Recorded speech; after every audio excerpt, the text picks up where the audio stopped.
En septembre dernier, le Parlement européen adoptait ce qu'on appelle maintenant le six-pack, c'est-à-dire 6 textes qui déterminent les nouvelles règles de gouvernance économique européenne, des textes que les Verts ont partiellement soutenus et auxquels ils se sont partiellement opposés. Toujours est-il que depuis, l'Europe s'enfonce chaque semaine plus profondément dans la crise et donc on réalise aujourd'hui que les mesures qui ont été prises sont insuffisantes pour permettre à l'Europe de sortir de cette crise. Et donc hier, la Commission est sortie avec 4 nouvelles propositions qui visent justement à poursuivre la construction de la gouvernance économique européenne. Alors le premier élément, et qui est sans doute celui dont il faut se réjouir le plus, c'est ce livre vert sur les euro-obligations, sur les eurobonds. De quoi s'agit-il? Il s'agit pour les Européens, au lieu de s'adresser de manière indépendante, chaque État membre de son côté, vis-à-vis des marchés, aux marchés financiers pour leurs besoins d'emprunt, il s'agit de remplacer cette démarche individuelle par une démarche collective, autrement dit, de donner à l'ensemble des États membres européens une signature commune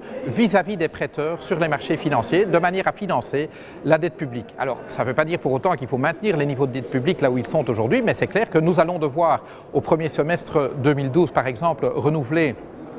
des centaines de milliards d'emprunts publics. Eh bien, l'idée est de le faire de manière collective. Alors, la bonne nouvelle, c'est que la Commission fait des propositions très concrètes pour cela, dont certaines nécessitent des changements de traité, d'autres pas.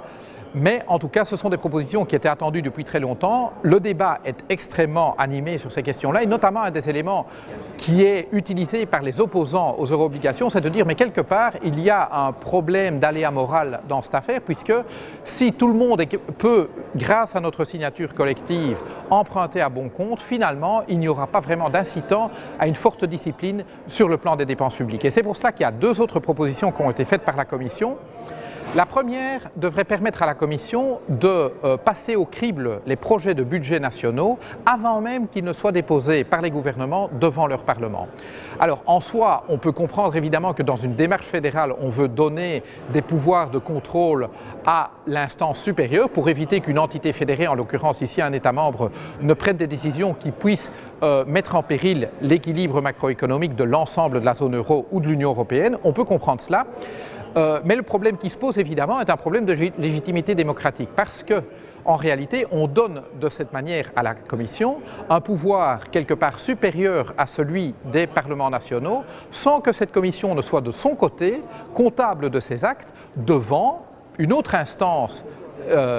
légitime démocratiquement, par exemple le Parlement européen. Et la seule réponse du président Barroso hier a été de dire mais oui, mais la Commission sera bien sûr comptable de ses actes devant le Conseil des chefs d'État et de gouvernement qui en la matière, et la Belgique ou la France sont bien placés sur ce plan-là, ne rendent pas très souvent compte des positions qu'ils prennent à Bruxelles devant leur propre Parlement. Autrement dit, les parlements nationaux sont mis un petit peu hors course et le Parlement européen n'est même pas mis dans la course. Le problème se pose de manière encore plus aiguë sur la 3e proposition faite par la Commission, celle qui vise à donner à la Commission la possibilité d'intervenir de manière non sollicitée dans les affaires économiques d'un État membre et de lui prescrire des mesures de portée économique mais en réalité également sociale, de manière non sollicitée s'il s'avère que cet État risque de se trouver dans une situation macroéconomique extrêmement déséquilibrée. Et donc c'est même avant même qu'un État puisse se trouver dans une pareille situation. En clair, il s'agit d'institutionnaliser ce que la Commission fait déjà avec la Banque centrale et le FMI en Grèce depuis plusieurs mois. Alors, à nouveau, on peut comprendre que lorsque on se trouve devant une situation d'urgence, eh bien, le niveau fédéral européen puisse prendre quelque part la main, mais dans des cas pareils, de nouveau, se pose la question de la légitimité démocratique des mesures qui seront prises et recommandées. Aujourd'hui, dans le cas de la Grèce, la Commission préconise des mesures de nature économique, fiscale et sociale sans absolument avoir de compte à rendre à personne. Et donc là, ça se pose un problème gravissime puisque quelque part le Parlement grec est tout à fait hors course et il n'y a aucun autre Parlement qui quelque part peut donner une légitimité démocratique à ce que la Commission fait. Et donc là aussi, le problème se pose, je dirais même de manière encore plus aiguë. La question qui va donc se poser, c'est dans quelle mesure ces textes qui seront soumis à la codécision du Parlement européen pourront être transformés de telle manière à ce qu'on donne une légitimité démocratique à ce pouvoir fédéral européen qui est en train de prendre forme. Je crois qu'on aurait tort de dire que nous n'avons pas besoin de cet échelon fédéral, nous en avons besoin, nous partageons une monnaie, il nous faut donc une union politique qui donne une base politique à cette monnaie, mais il n'est pas question de faire de ce pouvoir fédéral un pouvoir de nature autoritaire, je dirais presque à la chinoise. Dernier élément qui a été proposé